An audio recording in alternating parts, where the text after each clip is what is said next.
everybody, SonGoshuaku here, ready to review WWE SummerSlam 2025 Night 2, because man, what a main event and what an even more shocking surprise. But we kick things right off with our very first match for the WWE Women's World Championship, Rhea Ripley versus Io Sky versus Naomi. So, as Rhea Ripley is making her entrance down, Michael Cole is very much on commentary talking about how Rhea has never won at SummerSlam, and Io Sky comes out, and Naomi actually gets a live performance from her father, who I actually did not know, or maybe it was mentioned on Total Divas and I forgot, but apparently he is a famous guitarist, and that was really cool, seeing her father go ahead and play her to the ring, so that was awesome. And then from there, in the beginning of the match, Naomi actually exits the ring, so that's letting Rhea and Io Sky go at it, and eventually, after the one-on-one portion, Naomi gets in the ring and takes out both Io and Rhea, with a good chunk of this match for this portion. Naomi is actually dominating both. Eventually, Naomi finally gets taken down, because Rhea and Io are actually using double team moves to finally comeback Naomi, and they both are doing, Io and Io's taunt and everything, so that was really cool to see. And there's a really cool spot where Io goes for a clothesline, but Naomi, she slides under her. She gets on her knees and slides under her, only to get caught by a knee in the face from Rhea Ripley, and then delivers to Io Sky a razor's edge, followed up by a power bomb. But before she could even get the pinfall, Naomi kicks out. The action from here pulls outside of the ring, and Io does the moonsault off the top of the rope, taking out both Naomi and Rhea. There's a crazy sequence right here where Naomi does a split-legged moonsault to Naomi, but Rhea jumps off. Rhea kicks, I think, Rhea kicks off. She just kicks her off or something like that, and Io does the moonsault on top of Rhea, and then the moonsault basically, from there, Rhea, this part of the match, it just goes crazy with the women hitting a lot of their big moves and big shots, back and forth. As you could probably tell by me reading my notes, there was a lot of action to keep up with here, and it's just getting a lot of near falls. From there, Rhea Ripley is using the cannonball from the top of the apron onto Naomi, and then Io hits Rhea with a sunset flip outside of the ring. So she kind of goes outside the ring, into a suicide dive, and turns into a sunset flip, and then delivers the power bomb with Rhea on top of Naomi. So really cool, innovative stuff. In the end, however, Rhea Ripley hits the avalanche riptide from the top rope to Io, and as she's getting the pinfall, Naomi comes in and basically rolls up Rhea and pulls the tights, which is legal because triple threat matches are no disqualification. She gets that 1, 2, 3, and Naomi retains the WWE Women's World Championship.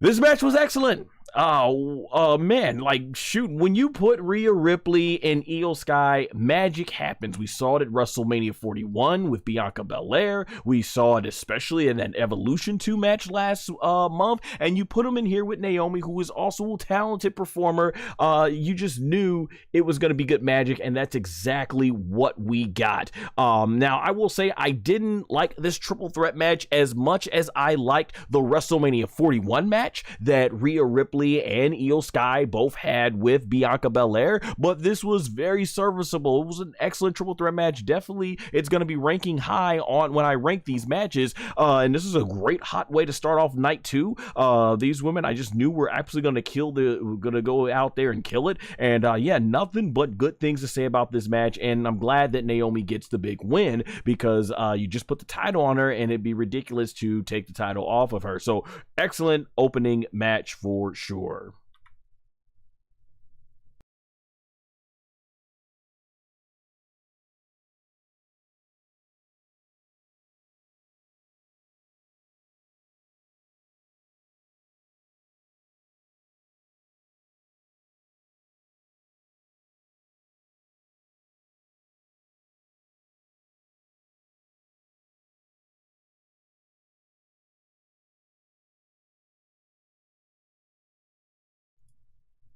All right, what's up? We got Big D in the chat, says Naomi won. That's all that matters. So, yeah, that's really good. Glad to see that my chat is working this time around last night. I had a lot of people. Thank you guys so much. Almost between both streams, horizontal and vertical, over 26,000 of you, it was 2,600 of you showing up. So that was really awesome. And I can read y'all's comments here. But getting on to our next match. WWE Tag Team Championship 6-pack TLC match. The match consisted of the Wyatts, 6, defending their championships, consisting of Dexter Lumis and Joe Gacy, versus DIY, consisting of Johnny Gargano and Tommaso Ciampa, versus the Street Profits, consisting of Montez Ford and Angelo Dawkins, versus Faxium, consisting of Axiom and Nathan Frazier, versus Motor City Machine Guns, consisting of Alex Shelley and Chris Sabin, versus Andrade and Ray Phoenix. Woo, that was a mouthful to say. And man, oh man, this match was crazy. So I'm gonna try my best. I was trying to take the notes, but yeah, this match was crazy. So before the match gets started, we get Bubba Ray Dudley and Devon Dudley, of course, being the Dudley Boys, and Matt and Jeff, the Hardy Boys, who are there in honor of the 25th anniversary of the first TLC match back at SummerSlam 2000. Man, I remember I was a kid watching that. That match was fantastic. Awesome stuff, and it's cool to see the tradition continuing here. Obviously, if Edge and Christian weren't in AEW, we'd be seeing them here too as well. Yeah, it's times like this where I wish that the companies could work together, because it would have been awesome to see Edge and Christian out there as well. That being said, all the teams, they just start getting right at it, just batting off, like boom, boom with their fists and everything.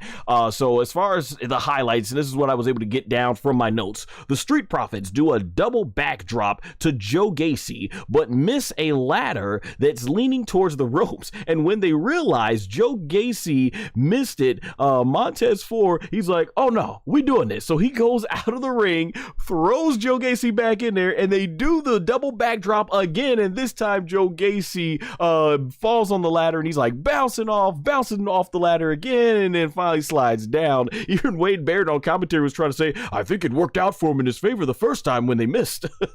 So that was really good. So the Street Profits, they do the whole get the table spot, and and the camera switches over to the Dudley Boys, and Bubba Ray Dudley and Devon are just clapping, having a good time, seeing their taunting being used in the match, and stuff like that. So the Street Profits, they break out more tributes, this time to Eddie Guerrero, and that wouldn't be the first time we see Eddie Guerrero on the show in terms of tributes going on. They do a double Three Amigos at one point, and I forget who it was, either Tommaso Ciampa or Johnny Gargano, but one of them throw Montez over the table, leaning towards the corner of the ring, but Montez in midair turns it into like a swanton bomb onto all the competitors outside. Just sick stuff, man. I can't give Montez Ford's athleticism enough praise, man. DDT, then there's a DDT through the table. Okay, so yeah, this was really hard to keep up with, and you got to see the match for yourself. But the wrestlers, they all do this sequence where each of them, from every corner of the ring, there's a table. We see a DDT through the table.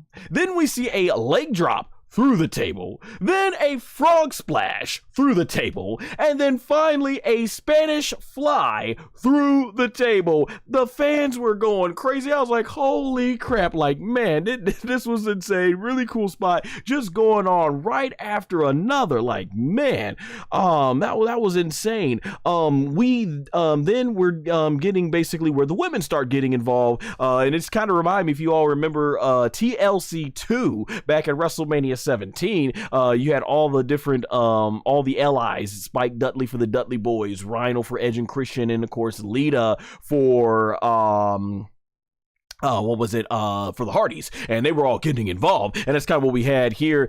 So all the ladies, basically, they're climbing on the ladder, and they're doing their respect, trying to get the championships down for their respective teams, but they all end up going off the ladder. But the craziest spot comes when Candice LeRae is on a 20-foot ladder trying to grab the titles for DIY, and I forget who ends up pushing. I think it was Tommaso Ciampa into Johnny Gargano, and Johnny Gargano Gargano accidentally ends up pushing the ladder forward, and Candice LeRae, his wife, goes crashing 20 feet off the ladder through another ladder that breaks in half. Man, if you had Jim Ross on the commentary, he'd be like, by God, she's broken in half.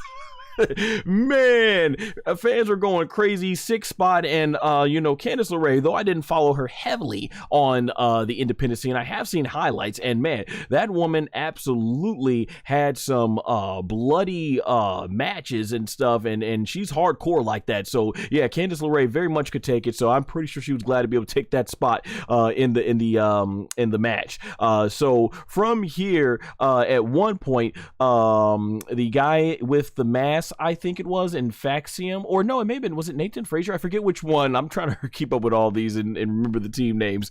Tries to go for an edge-like spear off the top of the ladder to Tommaso Ciampa, of course, being that famous spot going back to WrestleMania 17, where Edge jumps off of the ladder and nails Jeff Hardy, and they just go straight down 20 feet to the canvas. They're trying to recreate this, except I forget which member it was of Faxium, they go flying, and Tommaso Ciampa, the way he does it, the best way I could describe it, he basically uses his core strength to basically lift his whole lower body up, and he's like doing something like Spider-Man in the air and everything, and he's hanging, and so the Faxium guy goes crashing and burning, and he gets taken out by Johnny Gargano doing the kicks, and Tommaso Ciampa is then able to let his body go down. Just crazy core strength, and the fans just looking this. I stood up out of my seat in my living room, and I had to applaud him. Like, that was great. And it was so cool to see. We've never seen that type of counter, and there's been so much done in these ladder matches over the years, especially with,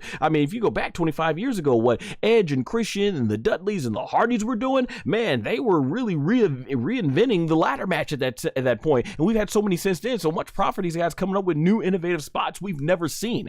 And of course, so from there, when he pulls down, he's able to get his legs out of the air, and he's able to get back onto the ladder from there. And stuff, and like I said, I gave that a standing ovation. Now, at one point, DIY goes crashing through about 3 to 4 tables. I think the last table didn't break, but man, they go outside the ladder because Uncle Howdy gets involved and pushes them over it. And then after this, all 6 teams are cleared of the ring, and you've got from the Wyatt 6, I believe it was Dexter Lumis. He's like looking, making sure nobody's coming in. Joe Gacy goes up to the top of the ladder and successfully pulls down the tag team titles to secure the win, and thus the Wyatt Six remain the WWE Tag Team Champions. I can guarantee you all this when I do my live stream to rank these matches. This match is finding its way easily, has to be in my top 5, easily probably going to be top, maybe even top 3. It's going to rank high. Man, insane TLC match. You know, I grew up watching those old TLC matches with the Dudleys, the Hardys, and Edge and Christian, and much respect to those guys and what they did back then. And here, I think what we've seen is the involvement, the level of athleticism from today's athletes are just on a whole other level than what it was from those guys. And I think that's great, because it's nice to know that, hey, those guys, they did great in their time and they reinvented and created something that is timeless. But now to see these tag teams come in here and just reinvent that and make it like it is going to go down as one of the greatest TLC matches, one of the most craziest things ever. It was so good. They had a replay showing you just how all the different commentators all the commentators in the different languages were speaking, man. So it was like crazy. And so I thought that was absolutely awesome and phenomenal. Just fantastic ladder match. I really loved it. Hats off to all these guys, man. And thankfully it was on the card for SummerSlam, because they left the last TLC match off for WrestleMania, which was insane to me. So I'm glad these guys got to shine here. Tag team division is going strong. But that being said, I hope Triple H is done with this whole all tag teams on the roster feuding. I like to see the tag teams. You have two teams that are feuding, or you have one set of group of teams going against one another. Like, split these tag team feuds into different own separate programs, and I think it'll be really good, because there's no need to constantly just have them all involved and stuff like that together. I think we can get some separate. The tag team division is very strong on SmackDown. Separate them up now and everything, and put some good stuff in there.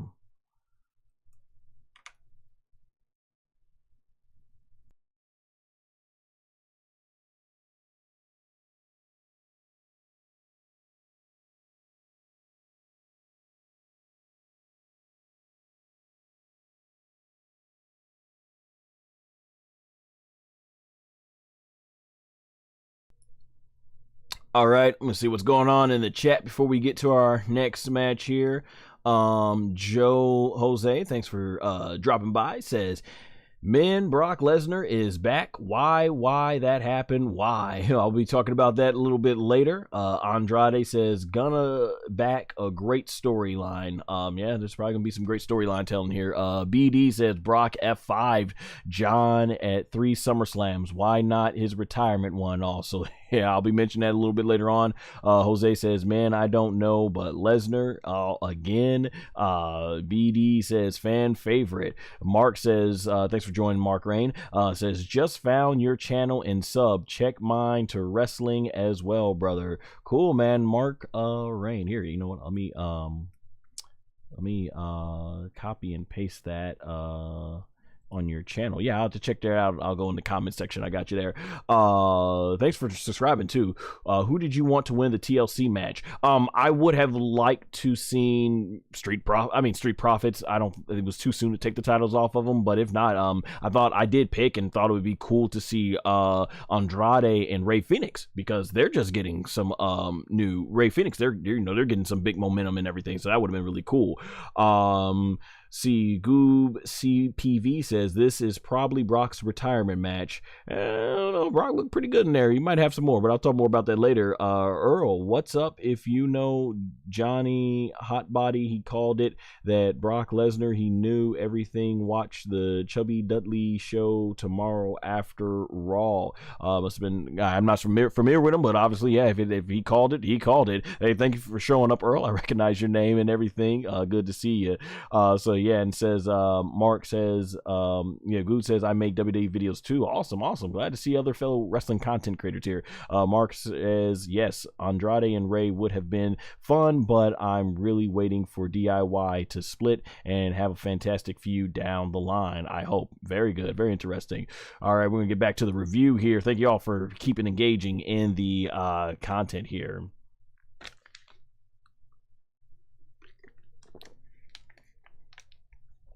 All right, so our next match was for the WWE Women's Intercontinental Championship, a street fight. Lyra Valkyria versus Becky Lynch, under the stipulation that if Lyra loses, then she can never again challenge for the Intercontinental Championship as so long as Becky is still champion. All right, so Becky Lynch comes out to a new theme song from a band I'd be called the Wonder Years. From what I hear, sounds pretty cool. I'm glad it was not Def Rebel, because Def Rebel tends to have a lot more misses than hits when it comes to making theme songs that get you emotionally connected to these wrestlers, particularly outside of a few, and they pretty much do nail some all bangers when it comes to the Samoan family or the bloodline. That being said, though, I'll have to hear what the same theme song sounds like on its own and stuff like that, but it sounds pretty good. I did kind of pick up, maybe it was just a little bit more quieter in the arena, kind of a more chill, lower vibe. No, not as upbeat as Becky Lynch, but hey, that fits more for her character right now. That being said, from here, yeah, it does sound like a lot of work was put into it, though. But both women, they start off by slapping one another multiple times. When the match gets to the outside, Becky Lynch grabs out a kendo stick, but it hits out of her hand. But yeah, it's hit out of her hand by Lyra, who grabs a crowbar. Now, at one point, Becky Lynch is thrown by Lyra Valkyria into one of the ringside photographers by accident as the man was walking across, and you could see Lyra Valkyria basically break character for a moment, you know, going like, Becky, like, oh no, I'm so sorry, and she's like, I'm about to beat you again, Becky, like, so that was interesting to see there. But yeah, they were saying no one is safe from these two women at ringside. So at one point, Becky Lynch, she puts a chain around Lyra Valkyria's mouth, like, you know, she's got it in like this, and then she like starts pulling back, tugging her in between, like, well, basically like the ring post, and puts her leg on the ring post and pulls back. So she's certainly at that point has it gets a lot of leverage on there and everything. From there, Becky Lynch then starts going ham on Lyra Valkyria with the kendo stick at one point, going from a golf swing as she was in Happy Gilmore too. So that was a cool reference that they made there. Becky Lynch, she eventually brings in a couple of chairs and a toolbox and uses the toolbox on Lyra Valkyria to like to hit her on the side of the shoulder. Now Becky Lynch then zip ties Lyra Valkyria's hands together in front of her, and at this point I'm thinking, why not the back? Because if you go in the back, there's a lot less she can do to defend herself, because when you're in front, you know, she could still swing and, you know, do that and do some double axe handles and stuff, and of course this would end up costing her a little bit later in the match in terms of what I was saying. So yeah, from there she pulls out a wrench and just starts hitting Lyra Valkyria in the midsection twice. By this point, Wade Barrett on commentary is asking, what's the point of Lyra Valkyria kicking out when she can't defend herself? Becky then does the Beck Exploder onto a chair, but Lyra can't defend herself with her hand zip tied. And then there's a spot taken right out of Randy Orton versus John Cena in 2009, and I think it was that Breaking Point pay-per-view where it was like all submissions. And Becky Lynch, she then she sort of like puts Lyra Valkyria and hangs her from the top rope, and she's got her zip tied, so Lyra is basically hanging on there, and she just starts going ham. The first Kindle stick just completely explodes because it had been used so much, and then the second Kindle stick, she just like bam, bam, bam, bam, bam, just starts going ham on Lyra's midsection with that, and it's a pretty cool moment where Lyra gets Becky in between her arms, and Becky tries to get away, but she can't because she zip tied her in the front, just like I was saying. Why not do it from the back? So she can't get out of there, and she's trying to squat down to get out of there, but Becky, Lyra won't let her go, and Lyra then basically turns into like a belly to belly suplex. And things like that, and Lyra Valkyria starts getting back to Becky Lynch with multiple kicks, double forearm punches. Like I was saying, you can do that in the fore, and you know when it's you're zip tied in the front, because her hands are still zip tied. And then there's a cool part where she runs up the steel chair, jumps off the steel chairs, and does a drop kick to Becky Lynch. After this, basically Becky Lynch, Lyra, she does a no hands moonsault, literally like this. Does a moonsault off the top of the rope to Becky Lynch. So this is really cool to see, especially from this point in the match. Becky Lynch is losing essentially to a no arm woman at this point, basically. She's getting her butt kicked by her. Lyra Valkyria, she manages to get to the turnbuckle post padding remove, but Becky Lynch comes up from behind her and throws her out of the ring, but then loses her, and clearly at this point she's gone on the ring, and Becky Lynch doesn't know. She's like, which way did she go? Which way did she go? Where is she at? Where is she at? Now, Lyra Valkyria, she then unleashes a fire extinguisher on Becky Lynch, and after trying so long to break her hands free from the sharp part of the fire extinguisher, she goes under the ring, and then she must have found some sort of scissors or knife and everything, or maybe they had a ring agent under there that cut it for her. They had something there, and from there, it is open season with, I believe, a kendo stick that Becky Lynch is just getting messed messed up with basically that Lyra grabbed out of her hands. From here, Becky, she launches Becky Lynch picks up a chair, but Lyra Valkyria does a drop kick through the bottom ropes and smashes the chair into Becky's face. From there, Becky Lynch, she tries to do the manhandle slam from the top of the steel steps, but Lyra is able to counter and do the Nightwing of the padding outside. So I really hope her tailbone's going to be with that, because there's not much padding support out there. Once the action gets back into the ring, Lyra Valkyria is pushed into the exposed turnbuckle that she took apart, and this right here, and Becky Lynch then delivers a manhandle slam to the two-seated chairs that Lyra had jumped off of earlier on, and from there, Lyra manages to kick out at another near fall, and the fans in the match are chanting, "This is awesome," because I mean, like, man, these ladies were going at it for sure. There's a really cool spot I've never seen before with a chair that happens, where Becky Lynch places Lyra in between the chair. So the way you have the spine part of the chair, and then you have the seat of the chair where your butt goes, right? So in between that spacing area, Lyra is put in between there, so she's completely almost bound. Basically, all you can see from that part of the chair is from her forehead all the way down, like halfway down to her midsection. And what Becky Lynch does is she sort of basically just keeps ramming her into the announce table front first, and Wade Bear just talking about how that's hurting the sternum, and then Lyra does try to fight back, where she takes the back part of the chair and tries to squash Becky in between the chair and the turnbuckle post, but it doesn't work too effectively, and Becky Lynch then takes the legs part of the chair, and there's a space that she's able to put in between the announce table, and then she gets on the announce table, and Lyra is trapped right here, and the way they have it, Becky Lynch jumps off the ladder and goes right onto what was the spine part of the chair, and it sort of like looks like it just brutalized her, crushed her, like, oh, almost like her chin went face first. Lyra did a great job of just selling, great job of looking like she was out of it, basically.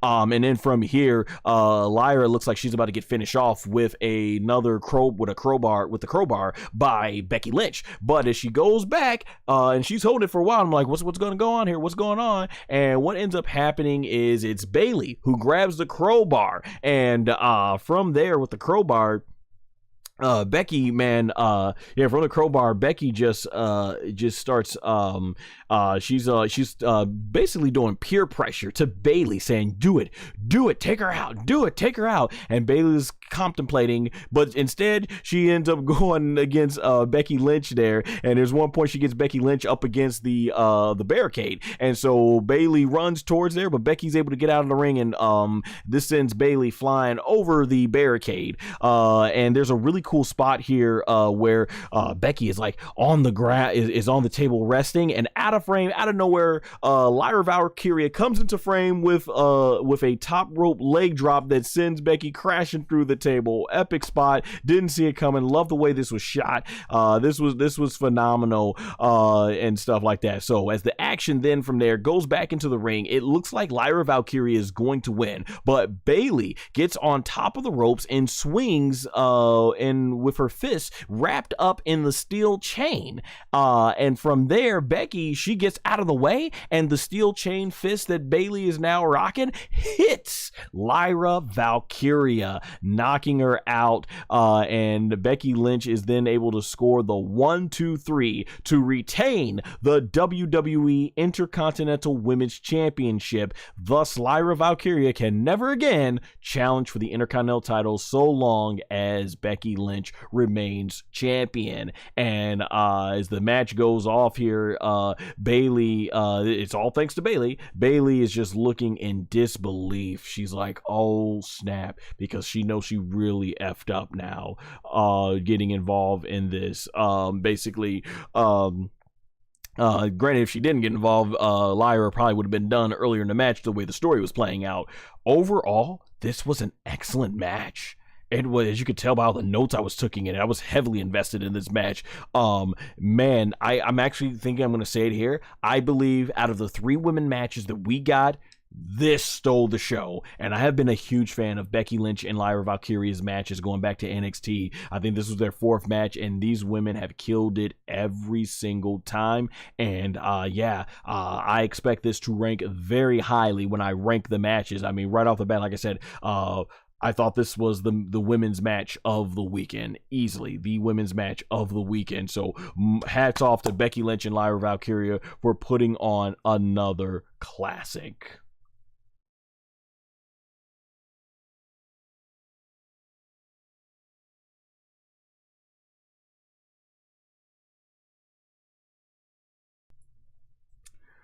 All right, before we go to the next match, let's look and see what we got going on here in the chat. Let's see anything new going on as far as Becky Lynch here.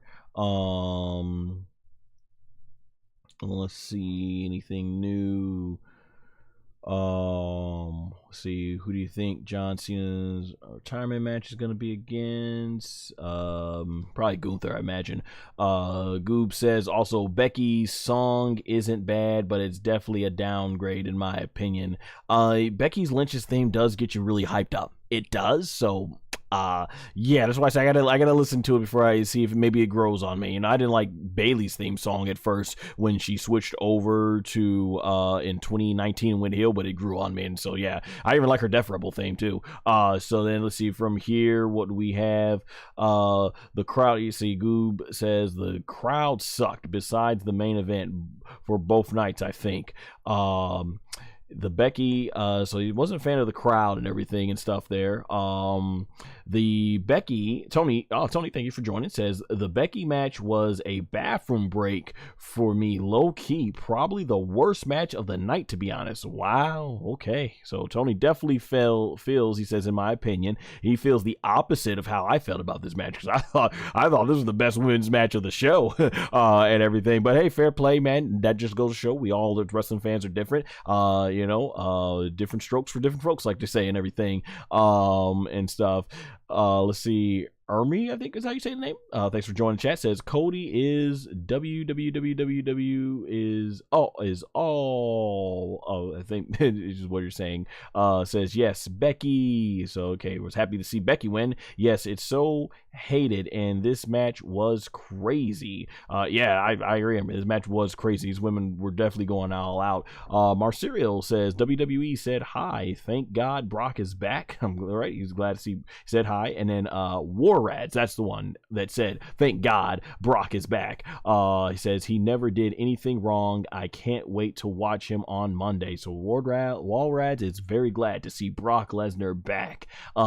Sultan 2007 says, I don't believe Brock Lesnar puck to WWE.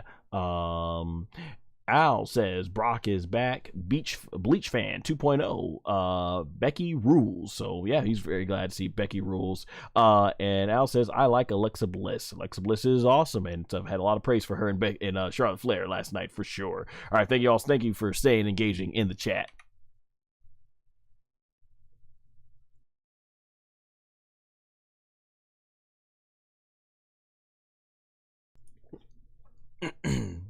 All right, next up, we had Solo Sikoa versus Jacob Fatu in a steel cage match for the WWE United States Championship.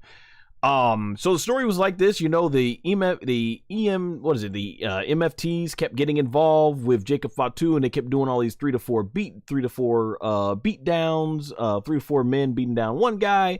And as we basically go from here, we get we basically get this steel cage match to keep everyone out, which fans don't take that stipulation serious. So hopefully WWE would do the right thing here and have that stipulation get taken serious. So as soon as the bell rings, Solo, he starts saying you got one last chance and smacks Jacob, but then Jacob responds with a hard smack of his own that sends Solo to the ground. During all of this, the audience is chanting F you Solo.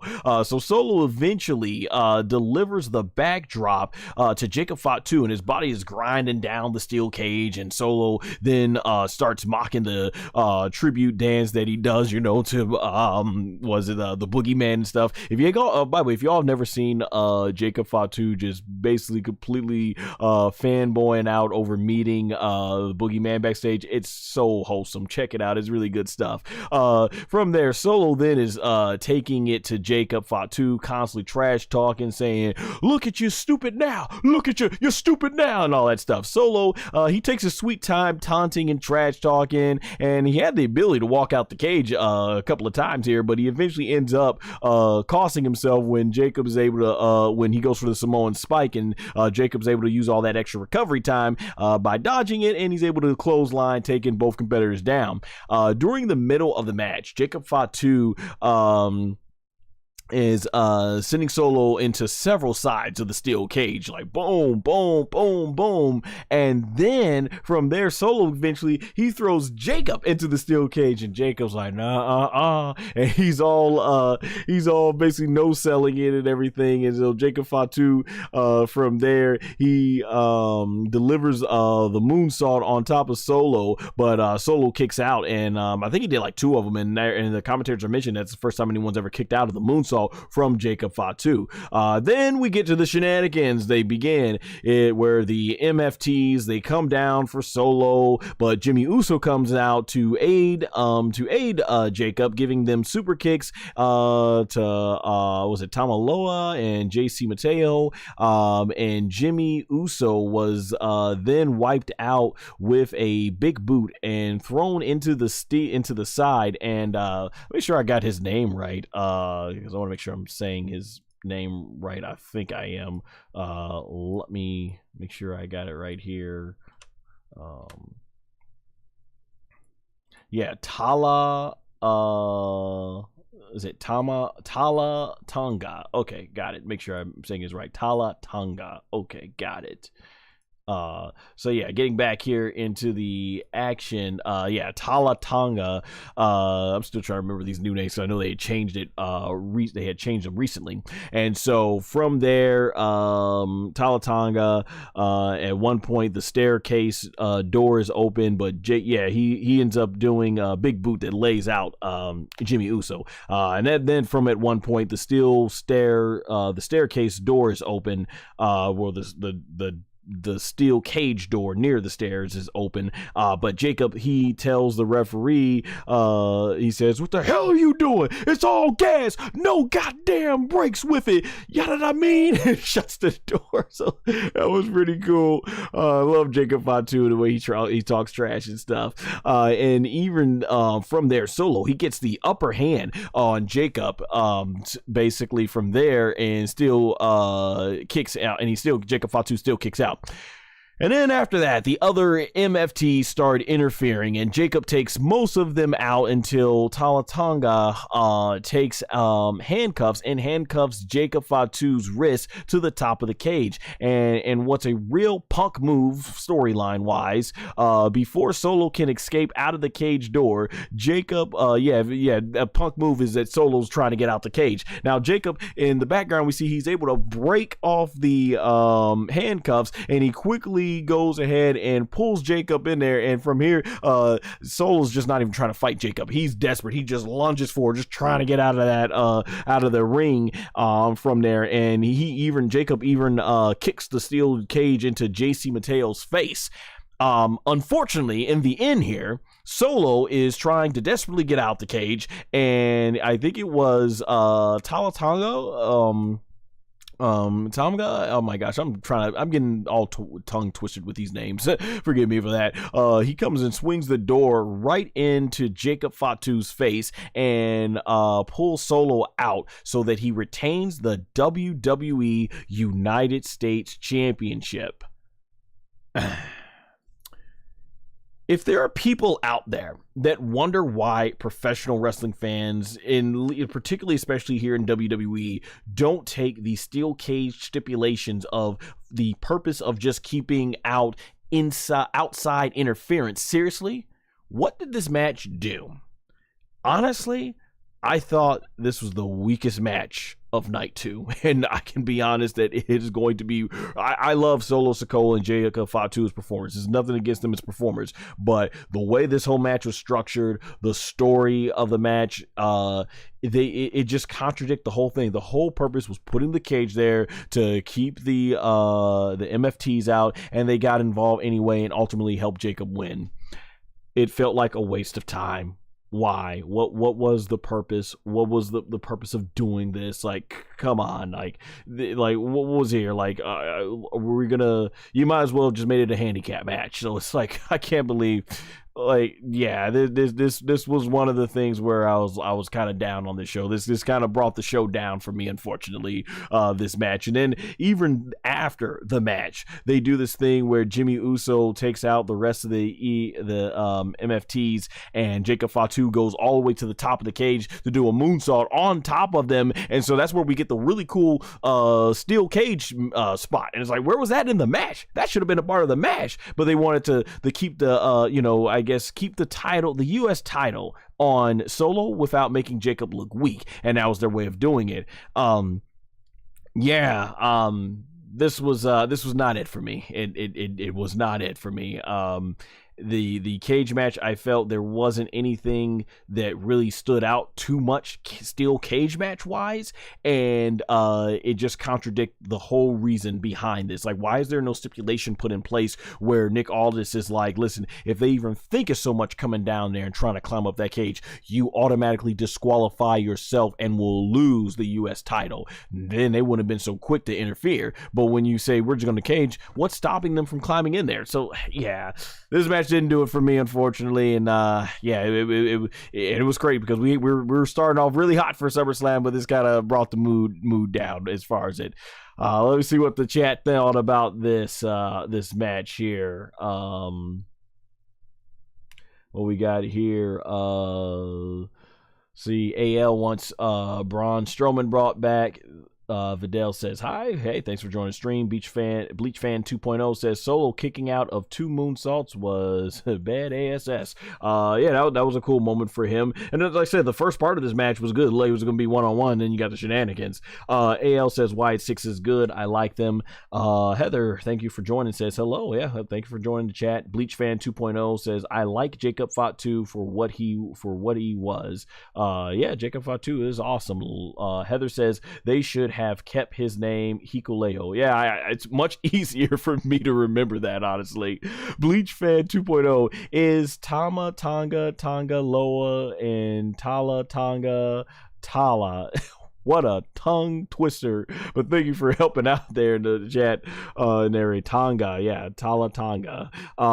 Zane Hallway says, yeah, Jacob will win Mano Imano. Yeah. That's definitely the story that they've been making it clear. Heather says, I went to the store when the match started. When I came back, it was already over, only out for like 10 minutes. Wow.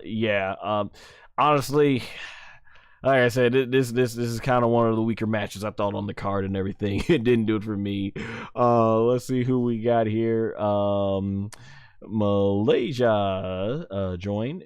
Miro joined. Thank you for joining the chat. Miro Malaysia Junior 2026 WWE Rhea Ripley Hall of Fame. Oh, absolutely. She's definitely Hall of Fame worthy in what she's done so far. I think she's got way more. So yeah, definitely building up that resume. Said hi, thank you for joining. Let's see what else we got here. Bleach Fan 2.0 says Solo cheated Jacob Fatu. Yeah, that's pretty much been the storyline. Pretty much been the storyline. Then let's see what else we got here. Bleach Fan 2.0 says Jacob Fatu had a laugh and cry moment. Pretty much there. Sultan 2007, I'm from Palestine. My English language not very good. Oh wow, that's crazy. That's what's so wonderful about the internet, is like we can actually connect with people all over the world. Hey, I appreciate you coming out all the way from there and to the chat, so thank you so much. Let's see, Sade 19 Palestine S3D says, hi, Palestine. I'm from Saudi Arabia. We've got more people from Saudi Arabia showing up. Awesome. Hey, let me know if you go to the Saudi Arabia shows that WWE has out there every a couple of times a year.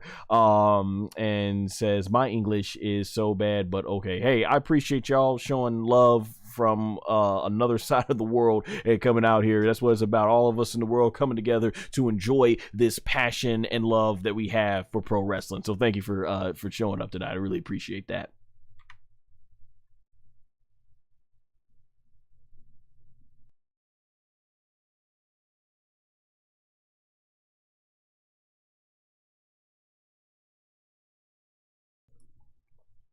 All right, our next match, Dominic Mysterio versus AJ Styles for the WWE Intercontinental Championship. All right, so I'm realizing this was the 20th anniversary since Dominic Mysterio's first SummerSlam appearance. Of course, the whole storyline where Rey Mysterio and Eddie Guerrero was fighting over his custody and stuff like that.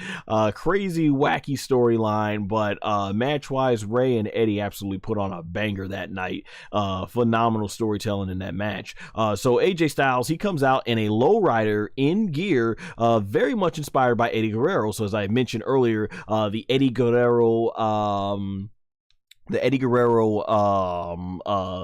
tributes definitely were high here tonight, so that was really cool to see. So from there, the match starts off going back and forth, and the fans very much are split, chanting, "Let's go AJ, let's go Dirty Dom, let's go AJ, let's go Dirty Dom." So it's really cool to see how far Dominic Mysterio's come, even 5 years since he first showed up and everything in his first match with Seth Rollins. Fans, yeah, they're actually started singing Dirty Dom, Dirty Dom.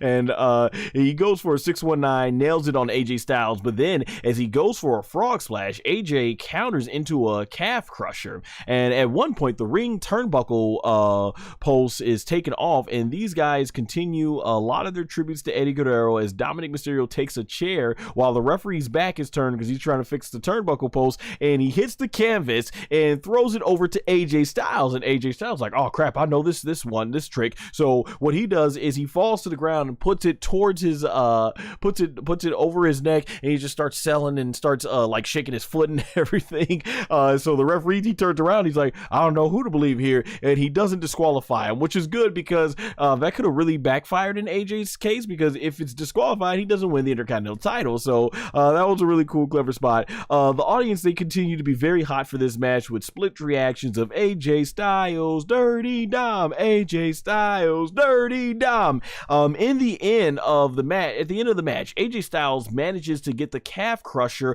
on Dominic Mysterio, but the boot ends up coming off. And I already knew, I'm like, oh, they're doing a classic spot of Kurt Angle and Eddie Guerrero at WrestleMania 20. And from there, while the referee is distracted in the ropes, Dominic Mysterio uses the boot and whacks AJ Styles upside the face with it from there, and Dominic Mysterio then delivers a frog splash to get the 1, 2, 3 and retain the WWE Intercontinental Championship. During the post-match replays, it is then revealed from another camera angle that Dominic Mysterio purposely zipped his boot all the way down, making it easy for AJ to take it off when applying pressure on it. And Michael Cole also mentions how this is similar to how Eddie Guerrero defeated Kurt Angle at WrestleMania 20. So yeah, it was AJ was pulling that pressure on it, it just came right off.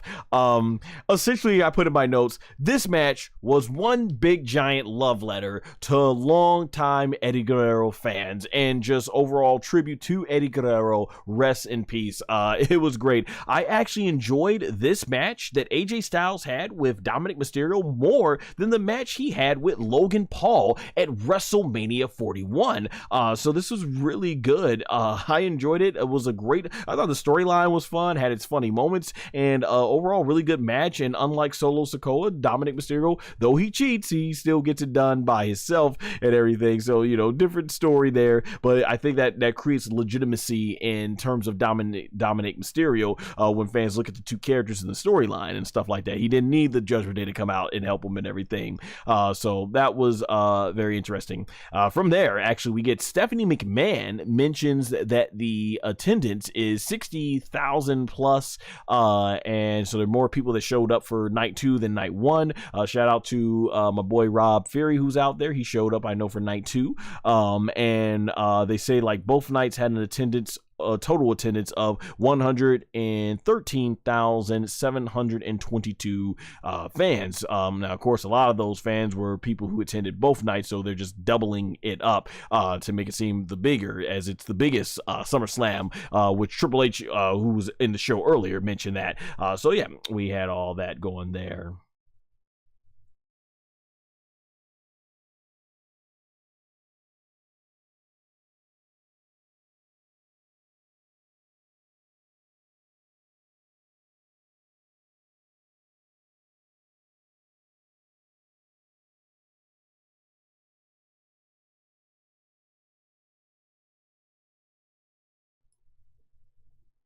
All right, before we get to our main event, let's see what the chat had to say about this one. All right, let's see what we got here. Cody Rhodes getting booed this whole match. Once he opens up on SmackDown, he's gonna get Roman beat Taker crowd. I don't know what you talked about, but I think you are a good man. Oh, appreciate it. I remember you said your English wasn't good. Hey, we can all understand this. Much heart, much praise for you. Thank you so much. Thank you. Because I don't speak English. I see you later, bro. Peace. Hey, thank you so much. Chad Taylor says, my son saw Eddie Guerrero chair fake out moment for the first time and he thought it was the funniest thing. Oh, that's so awesome. See, that just shows you the testament that, you know, even though it's been almost 20 years since we lost the late great Eddie Guerrero, his influence still being felt even with the younger generation. So that's fantastic. Thanks for showing. This is why I like doing these live streams. I love hearing these touching moments and how pro wrestling affects, you know, and creates these bonding moments with our families and friends. Bleach Fan 2.0 says Dominic Mysterio is the real leader of the Judgment Day. And he is stepping up, that's for sure. Heather says, I don't know why, but when they were doing the dirty Dom and then later on with Cody Rhodes, it sounded like they put Europeans at the top of the stadium. I know it's a big deal that they do over in the European shows and everything, and it's cool to see that it's catched on over here to the US ever since they did the big European tour. Bleach Fan 2.0 says AJ Styles needs to go to AEW. Oh, man. If you want to see him in AEW, by all means, there. I personally don't think. I mean, I'm pretty sure Tony Khan would utilize AJ Styles well, especially since there's a lot of people there that he worked with before. But AJ Styles at this point in his career, man, I think probably staying with WWE could probably be the best thing, because they're gonna take good care of AJ Styles' legacy there, and he said he wants to retire in WWE. So yeah. Zane says, I didn't like Dom at first, but he did a great job of being the heel, and from then I've always rooted for the guy since he won the Intercontinental Championship. Yeah, Dom was a little rough early in the beginning. He was coming into his own personality, trying to find himself. I thought he was phenomenal in the ring, but I always was saying, let's have patience. I kept telling people, let's have patience and let the man develop himself. And he did. Over time, you know, joining Rhea Ripley, Dominic Mysterio is just a whole new wrestler. The look, the confidence, and yeah, I think he's going to be a great babyface one day, and I'm pretty sure he'll go on to become world champion like his father did. Sultan says, Dominic don't deserve still a champion. Hey, we'll have to agree to disagree. I think Dominic's come a long way for sure. I think he's come a long way, and he definitely needs to be the Intercontinental Champion. Let's see what we got here. Dominic does deserve. Yeah, Bleach Fan 2.0 responded. Dominic does deserve he's the leader of the Judgment Day. Solar WX says, bro, Brock returning was one of the most shocking events of the year. I'm going to be talking about it coming up soon. Bleach Fan 2.0 says, Logan Paul isn't fit enough to be a full-time wrestler, but he's good for what he does too. I think he's fit enough, but he has so many outside products that he can't probably just make that full commitment to WWE. Heather says, feel empty. Bleach Fan 2.0, by the way, Seth Rollins wasn't the leader of the Shield. That was Jon Moxley, aka Dean Ambrose. He spoke for the Shield. He took beatings for them. He can beat Rollins, and Rollins can beat Reigns. Oh, man, I remember that time. Yeah, all those three guys are really just coming into their own. I felt like there was really no leaders. There were times they prioritized Moxley, prioritized Roman, and then, the three of them have just come so far, and shoot, look at them what they are now. Yeah, Zane says, I wish Dean Ambrose was back in WWE.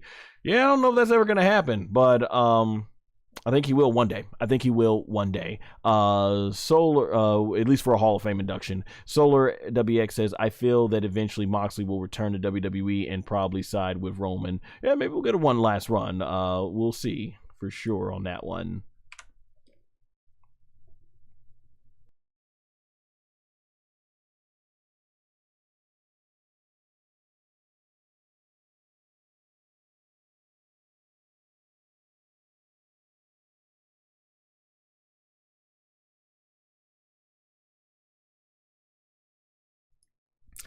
All right, now it's time for the main event of the weekend. The WWE Championship Street Fight match. John Cena versus Cody Rhodes. All right, so we get a really cool dramatic entrance with Cody Rhodes, and John Cena comes out with his old mannerisms as a babyface and gets a massive pop. The fans themselves are now singing the lyrics instead of chanting "He sucks." The whole "John Cena sucks." None of that. Now they're singing the lyrics and everything. So Cody Rhodes, he gets very mixed reaction when Alicia Taylor announces his name in the ring. And then when Alicia Taylor announces John Cena, he gets a massive popping ovation. Now, I'm going to be honest. I went into this match having grown up during the like I mentioned in my Night 1 stream, having grown up in the Attitude Era and going to the post during that Invasion storyline. This had vibes to me of, is he the old Stone Cold? And then, he turns on him and everything. So I was going into this match expecting some sort of shenanigans, and boy, what we got right here was absolutely a classic. So both men, they embrace, and then they start hammering each other, starting to fight off. So starting off the fight really hot. As the match goes on to the outside, Cody Rhodes, he wastes no time of being aggressive, throwing John Cena into the steel steps. As the commentators state, how Cody Rhodes has answered very early. He's willing to pull the trigger, unlike at WrestleMania 41. John Cena then takes one of the basketball players who I'm not familiar with, because forgive me, I do not keep up with sports and basketball and all that stuff like that. But he takes one of his crutches and hits Cody Rhodes with it. In the ring, John Cena has the steel steps set up, and he tries to go for the attitude adjustment to Cody Rhodes, but Cody counters and gives him a scoop slam onto the steel steps that the fans then start booing. But Cody tries to go into the ring to do a top rope move, John Cena pushes Cody off, sending him flying to the outside. From there, John Cena then picks up the steel steps and throws them to the outside, hitting Cody Rhodes with them. And I thought, oh, he's gonna get out the way, but no, Cody Rhodes took that steel step shot like a champ. All right, at one point, Cody sets up a chair in the corner and tries to Irish whip John Cena into it, but Cena then reverses it, and Cody ends up getting nailed into the chair that he set up earlier. And from here, John Cena hits the 5 famous moves of doom. And before Cena can deliver the attitude adjustment, Cody Rhodes Rhodes comes back with his own signature moves for a near fall. When Cody goes to pick up John Cena, Cena delivers a quick attitude adjustment, but Cody kicks out exactly at 2. And the pop is heavy for this, for the attitude adjustment. Cody Rhodes he delivers a sideways moonsault from the top rope that John Cena then kicks out of at 2. Cody Rhodes then from there delivers a disaster kick again, and John Cena again kicks out at 2. Cody then runs all the way to the top of the rope and top ropes and delivers a Cody cutter, but Cena kicks out again at 2. From here, Cody stands above John Cena and does a taunt like this basically, and John Cena is able to get in between them, and he goes under Cena over his legs, and he's able to he goes under Cody Rhodes' legs, and he's able to lift and squat Cody Rhodes up and delivers, like, I think it's called the electric chair drop, which Cody Rhodes also kicks out at 2. Cody Rhodes then breaks out the pile driver to John Cena, and that gets a massive pop, and I was like, oh snap, and I was like, man, I don't think we've seen John Cena take a pile driver since his awesome match in Raw and Monday Night Raw in 2013 against John Cena. That was their last match before their most recent match in 2025 here in Saudi Arabia, which, by the way, because I didn't do a review on the show, I love that match, thought it was awesome. John Cena and CM Punk just have awesome chemistry. I was there since Stone Cold Steve Austin was dropped on his from here. Cody, he tries to pick up John Cena, but giving them a standing ovation. Yeah, they're going back and forth with the fans basically booing Cody and cheering Cena. So it's like, Cody, boo, Cena, yay! Cody, boo, Cena, yay! So yeah, and I like that Cody Rhodes working a more aggressive style in this match was like he was laser focused on John Cena. He was drowning out the noise, trying not to let the fans get to him and everything. So that was really cool. Code 3, John Cena reverses it into the STF. Cody grabs the bottom rope, but there are no countouts or pinfalls as the match is a street fight. So Cody, he pulls himself further, which causes John Cena's neck to come tightly up against the ring rope, causes him to choke and everything, and so Cena has to let go so he doesn't pass out. Eventually, the action spills to the outside. John Cena's uses a microphone and nails Cody in the face and hits a Canadian Destroyer to a massive ovation. So that was a cool moment. John Cena then hits an attitude adjustment to Cody Rhodes from the Spanish announce table onto and through the English announce table. Man, it's come a long way. Back when I was a kid watching Attitude Era, it was always the Spanish announce table. So I'm glad to see WWE changing it up now in recent years. At this point, I'm thinking this has to be one of John Cena's best match in years. And his matches with Randy Orton and CM Punk were very good this year. I really enjoyed those. I didn't do a review for those because I mostly focus on like the main big 4 shows. And every now and then I'll do something like Evolution or Elimination Chamber, something, was big significant historically. But yeah, I did enjoy those matches this year. John Cena, though, he throws Cody Rhodes back into the ring, but Cody Rhodes is able to still kick out. At one point, John Cena charges towards Cody Rhodes in the ring near the corner. Cody ducks out of the way, and John Cena goes start them first into the he goes sternum first into the turnbuckle pads and gets nailed with the crossroads, which he kicks out of again at a near fall. Apologies if I stumble on some of the words here. Like I said, I'm taking my phone and I'm watching the action, and I'm using my voice to text basically feature on my iPhone, hoping that basically it's going to transcribe everything correctly, so when I'm seeing it here and stuff like that. So yeah, that being said, John Cena, which is why it went here, like I said sternum, but instead it ended up saying what did it end up saying? Yeah, start them. Yeah, so yeah, iPhone voice to text guest featured. Then basically getting back to the action here, the action is taken to the top rope, which John Cena pushes Cody Rhodes off of, and then delivers one of his classic leg drops from the top rope to the back of Cody's neck. He then lands the attitude adjustment, and Cody Rhodes kicks out with another near fall. John Cena then brings a Slim Jim sponsored table into the ring. John Cena goes for the attitude adjustment to Cody Rhodes, but Cody pushes the table out of the way and slides behind Cena and hits Cena with a DDT, but only gets another near fall against Cena. The battle between these two then spills out into the audience, and I'm thinking at this point, man, this match has got everything. Great wrestling, great brawling, going into the audience just like they did back in the Attitude Era and stuff. So I'm like, man, this match is fire, just straight fire.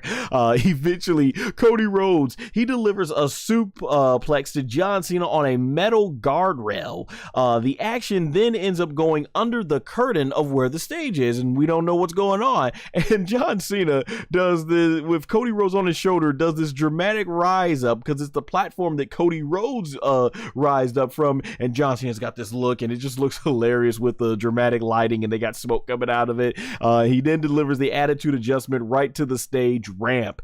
From there, John Cena then lifts Cody Rhodes back onto his shoulder and starts walking down the stage into the ring, and puts Cody back into the ring. And Cena's doing a great job of selling the exhaustion of the match, and Cody Rhodes is a big guy, and that's a long ramp, so he's walking down there with him, and stuff like that.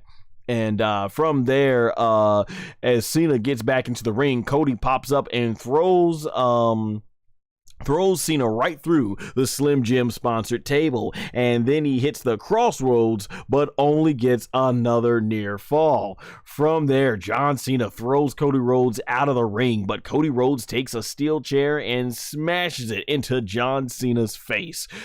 From there, after that, Cody Rhodes, he then loosens the bottom rope and has the steel support exposed, and then uses it against John Cena. And man, the audience starts showering him in boos. Cody Rhodes then hits John Cena again with the steel support. So this is the part of the steel that holds the turnbuckle up that he took out.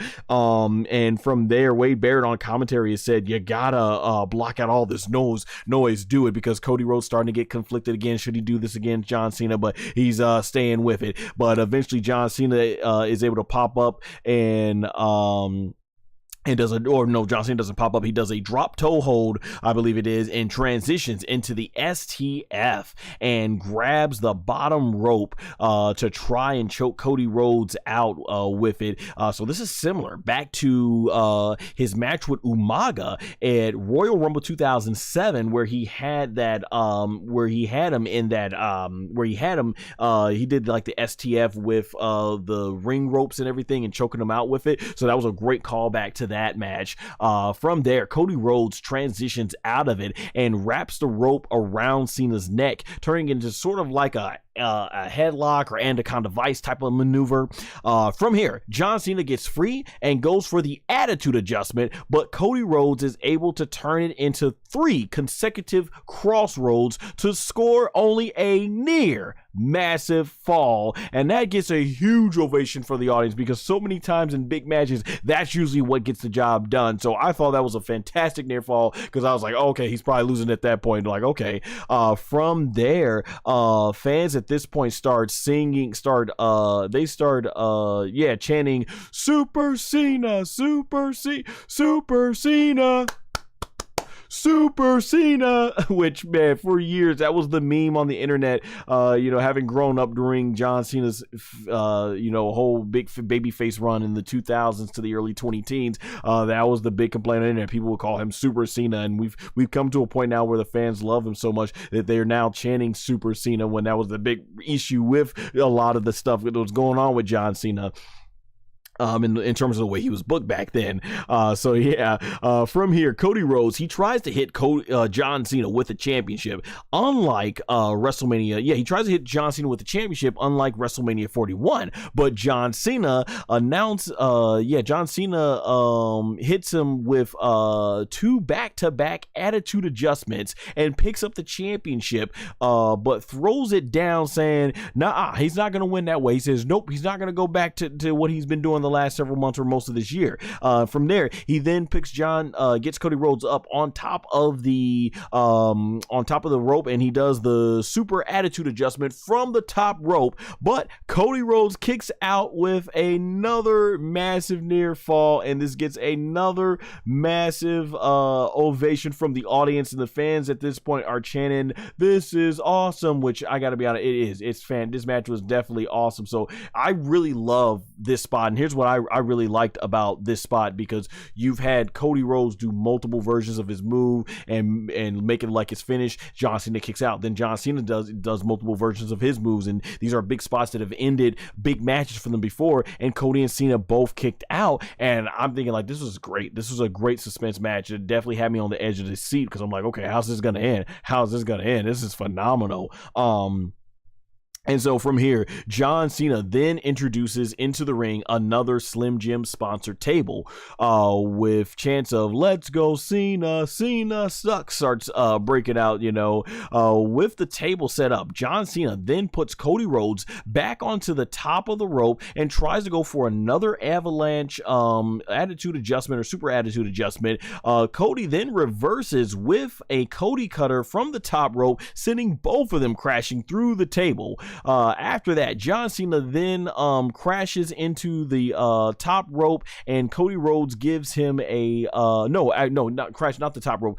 John Cena actually, he gets up, but then he crashes into the middle of the rope, and he's like hanging there, almost like in the 619 position before Rey Mysterio does the move. And Cody Rhodes, he's looking, and he gives John Cena a salute. So this is very similar to like matches where you've seen Ric Flair getting up, barely having anything left, and Shawn Michaels says, "I love you," or going back later, a couple of years later, The Undertaker and Shawn Michaels, where Shawn, he smacks Undertaker, and Taker, he regrets it, but he gives him the whole, whole thing, the throat slash and everything before he puts him down. So we've seen this before, like you have to put them out of their misery, but you're gonna go down swinging. So that's kind of what this was reminding me of, and this is where I'm like, okay, the match is probably ending here. And so after the salute, that Cody Rhodes gives to John Cena, he then delivers the crossroads and scores the 1, 2, 3, and thus becomes the new undisputed WWE champion with a clean win. And this match was absolutely phenomenal. John Cena and Cody Rhodes, I stood up, gave them a standing ovation, because man, what a phenomenal match. John Cena and Cody Rhodes, they didn't have this emotional embrace. They had this emotional embrace in the ring. And it's truly an emotional moment, because they were showing how Cody Rhodes lost to John Cena 4-0 in their entire career. And that 3-0 came at a time where a lot of fans wanted to see a guy like Cody Rhodes get taken to that next level, because John Cena at that time was already well established. And obviously they did the 4-0 so that John Cena could get his big WrestleMania win, the 17th title. But here, 5-0, Cody Rhodes, 5, it's now 4-1, because Cody Rhodes got his big win over John Cena finally. And they were talking about how this was reminiscent of WrestleMania 29 back in 2013, when The Rock was defeated by John Cena, and they kind of had this passing of the torch moment, though John Cena, you could say, the torch was already passed to him. He was already a made superstar by 2013, but I get it. They were trying to go with like, hey, The Rock was the past, and he's saying John Cena is obviously the future, the current guy now and stuff. And they had this emotional moment. You can see Cody Rhodes is tearing up, and it just had to mean a lot to him, because John Cena has seen Cody Rhodes develop to where he is to carry the company, and Cody Rhodes probably always wished that he would have this big giant match with John Cena, and it certainly worked out. Let's be honest, this is the match they should have had at WrestleMania 41. From there, after they do an emotional embrace and John Cena raises Cody Rhodes' hand, as you can see in the image there, Cody Rhodes then leaves the ring to John Cena, and the fans shower him in "Thank you, Cena" chants, basically. "Thank you, Cena. Thank you, Cena." And yeah, man, honestly, and I've said before, I was never the biggest John Cena fan. My guys during the Ruthless Aggression era was Batista and stuff. I was always more of a Batista and CM Punk guy and everything, and I wasn't a big fan of the way Vince McMahon handled a lot of the booking with John Cena, like many fans. But I've always given John Cena props that, hey, when he gets in the ring, he can absolutely put on a banger of a match when they weren't going to the formula of him getting beat down for like 15-20 minutes, and he comes back with the 5 moves of doom, and then it's over.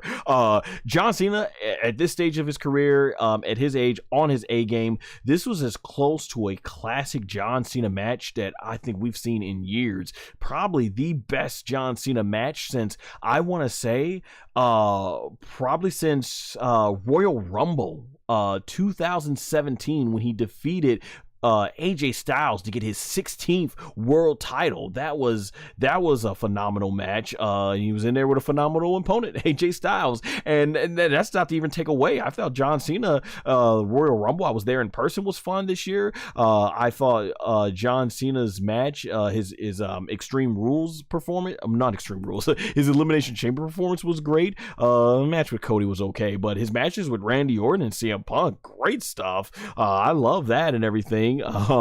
So man, yeah, this was excellent. This was as close to an old school John Cena match, close to his more prime years that we've got, and I'm proud that of him to be able to pull out this performance. Him and Cody put on an absolute classic, and that was the swerve. The swerve is that John Cena did indeed turn back to being a babyface, and him and Cody had a clean win, and it's refreshing. I think that's refreshing to be like, oh, there was no shenanigans. This was clean, 1-on-1, and they absolutely had a banger. And I think we might as well chalk this up to one of John Cena's greatest all-time matches in there, because yeah, I'm glad he was able to give us this type of performance before he went out.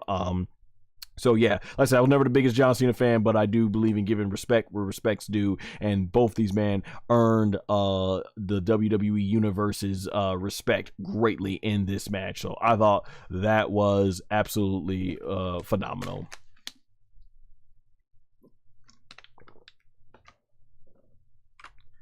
And now we get to the conclusion of this event. As John Cena's in the crowd, we hear the theme song.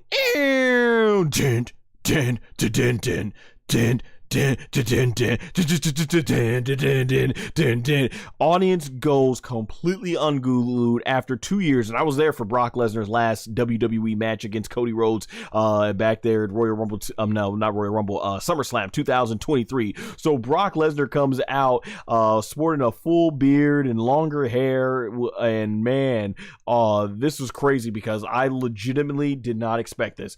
I thought we would probably see Brock Lesnar back in WWE one day, but I knew that it would at least not be until the whole Janelle Grant lawsuit that he was named in, basically with Vince McMahon and all that stuff. I was thinking WWE was waiting for that to go to court and all that get settled, and then they were going to make their decision. But no, TKO decided to do it here. Brock Lesnar comes out, and he walks down to the ring, and yeah, the atmosphere is crazy, and he's just staring a hole at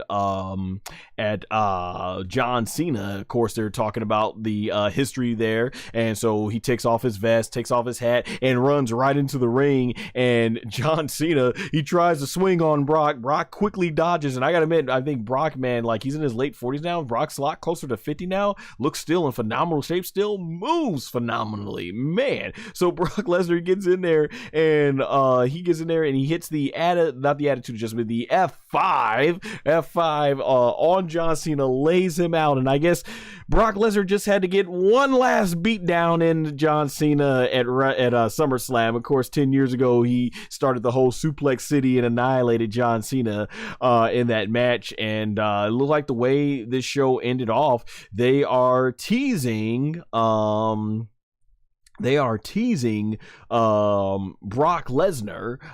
and John Cena having one more match, which I don't know if I'm clamoring for another Brock Lesnar John Cena match, to be honest.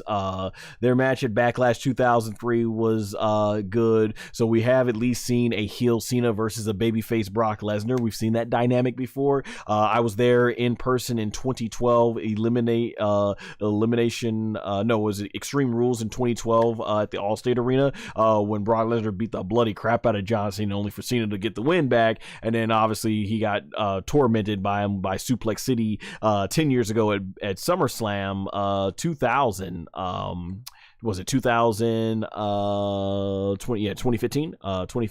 So yeah, and then of course we eventually had that match they had where John Cena did much better in September, I think, at Night of Champions, and it just ended in chaos or no contest or whatever, which they never brought that match up again. And I don't think that was the last time we saw Brock Lesnar and John Cena one-on-one. Last any interaction was that awesome triple threat match at the Royal Rumble that I think they had. Was that in 2015? Yeah. Oh, excuse me. I'm thinking 2015. It was 2014. 2014 is where John Cena, it was 11 years ago. 2014 was where John Cena and Brock Lesnar had their last match at SummerSlam. And then they had that match in September at Night of Champions. And then 2015 is the triple threat match at the Royal Rumble that added Seth Rollins, which was a phenomenal match. Yeah, I think we've seen everything that really needs to be seen about Brock Lesnar and John Cena. I guess they want to run it back, but with so little few dates left, I'd rather see John Cena wrestle new opponents. And if we're gonna have a rematch, then hey, let's get Brock Lesnar versus CM Punk. Maybe let CM Punk get that win back, because that match they had in 2013 was awesome. But yeah, nonetheless, this was a shocking way to go out on WWE. I didn't think WWE would do something like this, but yeah, he's back, and obviously there's going to be a lot of people angry. A lot of people are going to be excited. Hopefully this means that we're going to finally get Gunther versus Brock Lesnar. That's been one of the big dream matches, but obviously by the time Gunther came onto the scene in WWE, the whole thing with Brock Lesnar kind of just went away. Brock Lesnar went away for 2 years, but yeah, it's going to be interesting now to see where WWE goes from here as they head into the fall. There's a rumored draft, so you're going to put new people on new shows, but I don't know if that matters much anyway, because they don't take the draft serious, as we've seen this year. So yeah, definitely interested, and it's definitely created headlines. That's one of the reasons why I had to delay my stream, so I can go ahead and make a graphic and put Brock Lesnar in there. So yeah, this is definitely a good way to go out, I think, in terms of making people talk about the show. And they firmly established John Cena is indeed a babyface now. So there you go. Overall, I'm thinking all the different shows. It's late out here. It's midnight, right? Over here in the Central Time Zone. But overall, I thought WWE SummerSlam Night 2 was absolutely a success. Absolutely phenomenal show.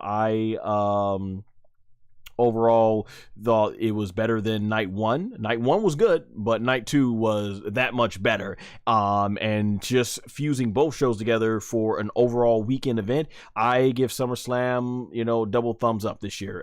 This was I thought it was a really strong SummerSlam. There were a couple of matches and stuff that was kind of a little bit low there. And I'll make that in my ranking, but overall, just really good show. And what's really good, you had I thought, good SummerSlam with two great main events. The World Championship main events killed it. John Cena and CM Punk, this late in their careers, still putting on absolute bangers with Cody Rhodes and Gunther. So yeah, overall, SummerSlam Night 2, absolutely great.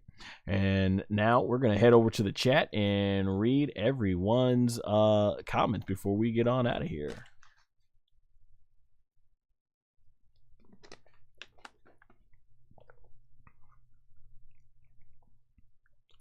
All right, just scrolling up here to see what we got here in the comments. Let's see, where did we leave off here?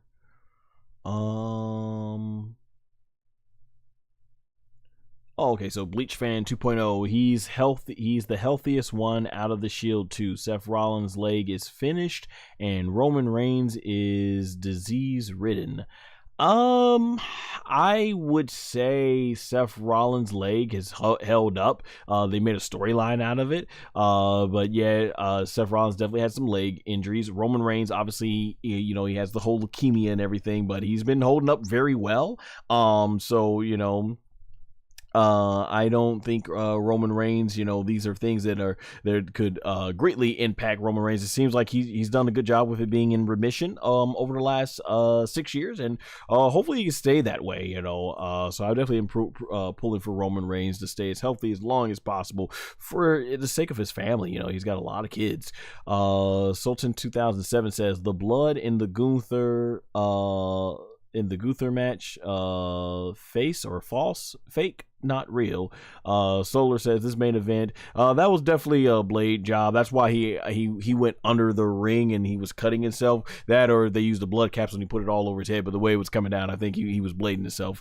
That being said, Solar WX says this main event was amazing. It's sad how they kind of threw away John Cena's heel storyline, but the match was still amazing, with Cody winning the title and becoming a two-time undisputed champion. 8 out of 10. Yeah, the John Cena heel turn. Yeah, that John Cena heel turn, unfortunately, I liked it. It could have gone better. Shout out to my boy Steve-O of Too Sweet Cosplay. I think I was seeing his comments. I think he put it best, where he was saying that the issue with John Cena's heel turn is that what was going on there is that they didn't commit with new music, they didn't commit with new gear, and they were basically talking about how John Cena, you know, and they made it in the story where you did not deserve new music or new gear, so you will not get that. You get nothing, which made people hate him even more. But yeah, it would have been cool to see just a whole new different presentation. And obviously The Rock and Travis Scott couldn't commit to it for whatever reason, in terms of that stuff. So yeah, I think that was a downer, and I thought a lot of Cena's promos with him just, you know, focusing too much on fans and yelling a lot. I wanted to see more versatility in his promos, which we kind of got more of once he started facing CM Punk and stuff like that. That was great stuff. But yeah, they just never really took it to its full potential, unfortunately. But overall, I'm glad we got it, because I rather see something new and different from John Cena. We have 15 plus something years of John Cena being a babyface and all that stuff. So I think, yeah, why not almost nearly 20 years of him being that same babyface. So it was good to see John Cena become something new and see John Cena play a new character. And I'm glad overall we got it.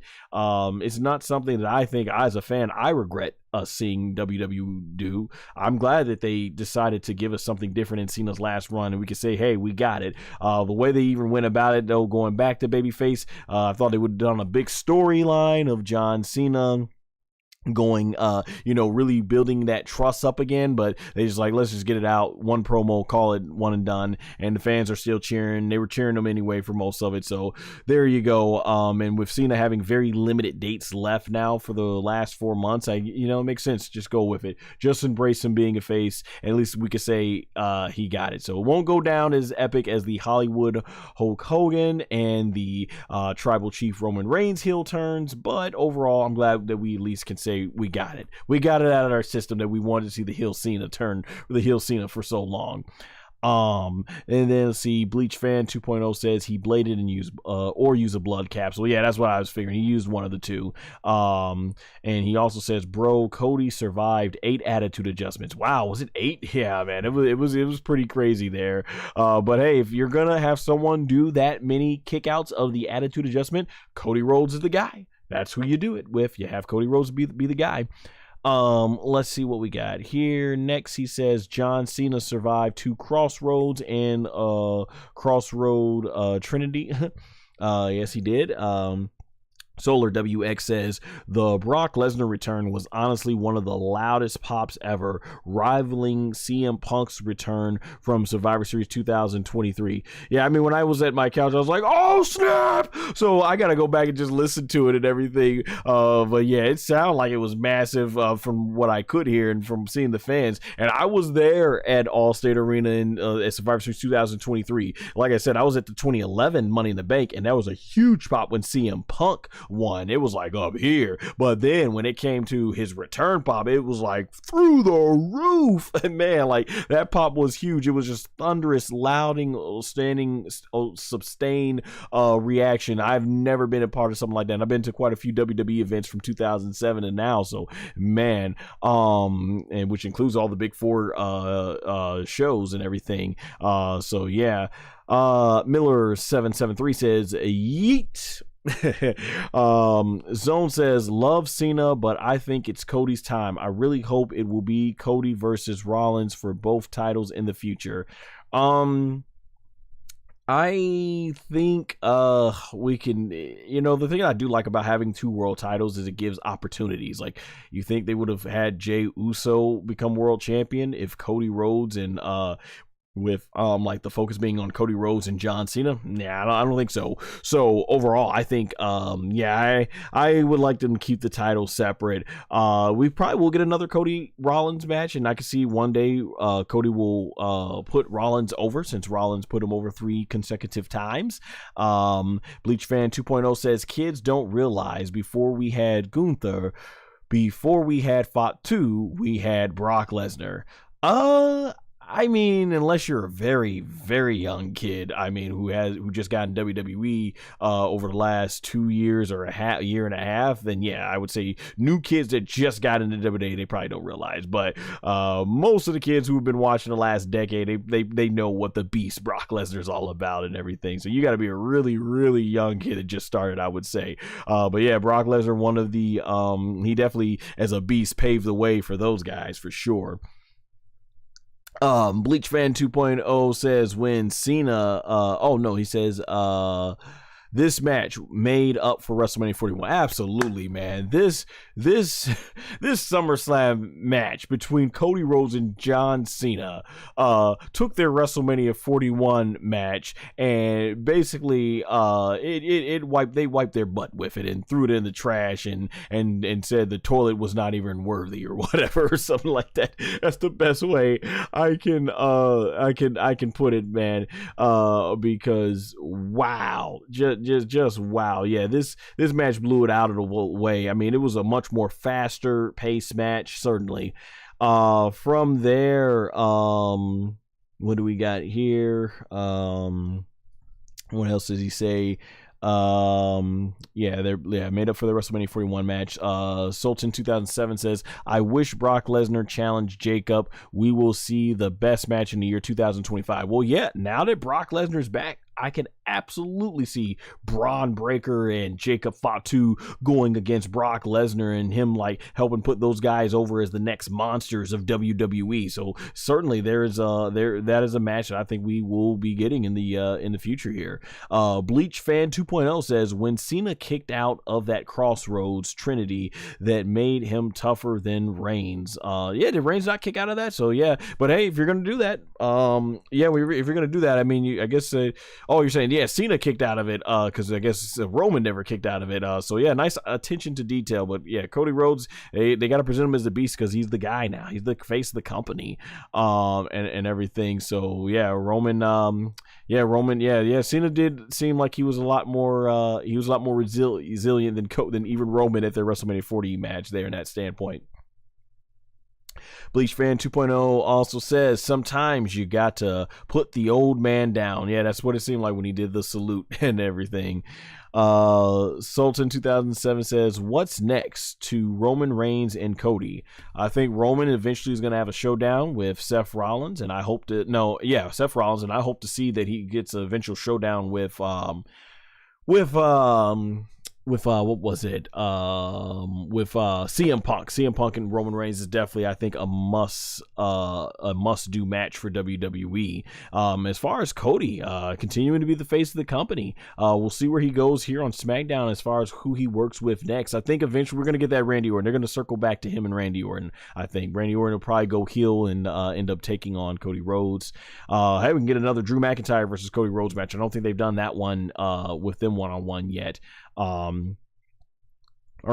Armory says, I'm back. Yes, this match was amazing. Yeah, absolutely.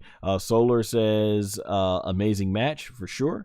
Armory says, felt so happy that they hugged it out. Yeah, it was great to see them have that emotional moment because, yeah, like I said, man, you could imagine this is the match Cody Rhodes always probably wanted to have to get to that level of John Cena and have that match where Cena can put him over and, you know, really say, hey, you're the man now. You're the guy in your company. Like, it was phenomenal. I really felt touched by that emotional. I could feel the emotion coming through the TV for that. Those are the real moments that you just love in professional wrestling. Let's see from here. Emily says, Solar says, amazing match. Felt so happy that they hugged out. Yeah, Bleach Fan 2.0 says, why do Cody Rhodes need so much gratification? He's earned it. He has earned it to be gratified, and yeah, he has worked his butt off to earn and be in this position. That's what I would say. Emily says yes. Zane says facts. Bleach Fan 2.0 says love them both, but man, that's Cena's dog. John Cena snap, crack, and pop this match. Yeah, I mean Cena was he was on fire. Amazing performance by him, especially this late in the game for him. Emily says, feel bad for Liv Morgan because SummerSlam was in her hometown. Yeah, that does suck. It really does suck. And when you look at how they handled that injury with Liv Morgan and how this was handled with Seth Rollins, you can't blame fans for seeing the Seth Rollins finish from the previous night coming to the going the way it was. And let's see what else was said here. Bleach Fan 2.0 says, it's gonna hurt to see John Cena wave us off for the last time. Yeah, I respect him for the career that he's had. Like I said, I was never a big fan, but I know there's a lot of people that grew up John Cena fans, a lot of people who were teens and 20s that John Cena was their guy, and everything, like Stone Cold Steve Austin for a lot of guys and gals who were my age. They grew up as 90s kids. Stone Cold Steve Austin and The Rock were our guys. So, yeah, emotional moment indeed it will be, but I'm glad he's able to give us this last run. And then Zane says, I think Cena will face some old rivals before he retires, and that would be amazing. Yeah, he's done most of that this run so far, but I would really love to see him get in there with some of the younger talent and everything and stuff like that. So I really hope that we get some more of that. Let's see. Herman says it will be sad. Zane says yes, it will be. Bleach Fan 2.0 says Cena versus Brock would be so great, but his match, in my opinion, his last match should be with Theory. With the way Triple H has been booking Austin Theory, that's gonna be to tweak a page from the book of my boy Aaron Riff at NoDQ.com. That would be highly unlikely in all likelihood.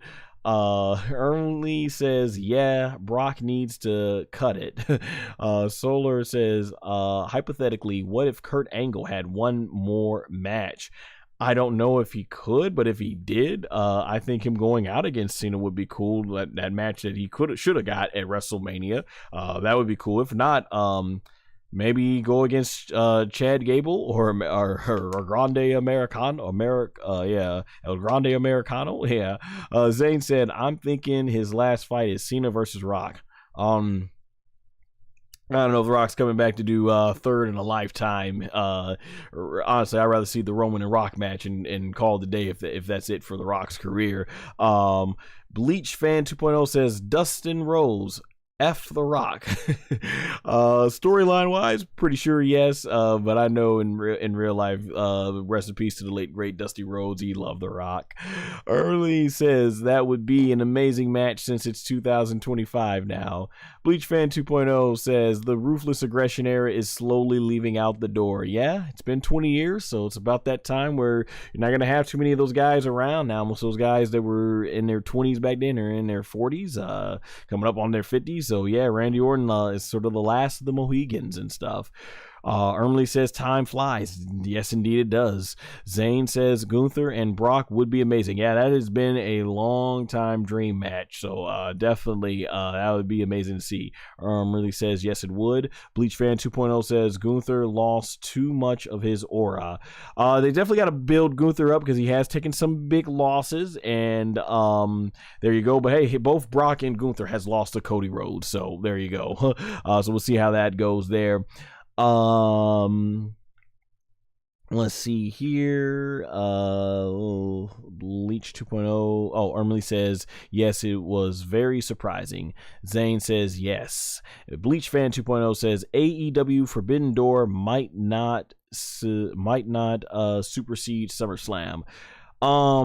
Match wise, I think the match in-ring product for AEW is going to be phenomenal. But story-wise, I don't know if story-wise AEW Forbidden Door will be able to supersede what SummerSlam did here. Let's see here. So Sultan 2007 says, "You good man, appreciate it." Thank you so much. Appreciate that. Night Slayer, I think you're joining the chat, says Brock the Beast. That indeed. The rant guy topics. Theory sucks. I like Austin Theory, but the way Triple H has booked him, not so much a fan with that. I didn't like that whole the way he cashed in on the U.S. title and the way they made him and how they failed to really capitalize off of him beating John Cena at SummerSlam. I mean, at WrestleMania 39, and they didn't even give him a credible win. So it's like, Austin Theory, I just wish he was booked better. I would love to see what he could do as a babyface, and they actually give him some big momentum and see what it's like if they pushed a guy and how the fans would react. But hey, Night Slayer in the chat agrees with you, the rant guy topics. Night Slayer says Brock versus Cody versus Goldberg for the championship would be fire. Well, could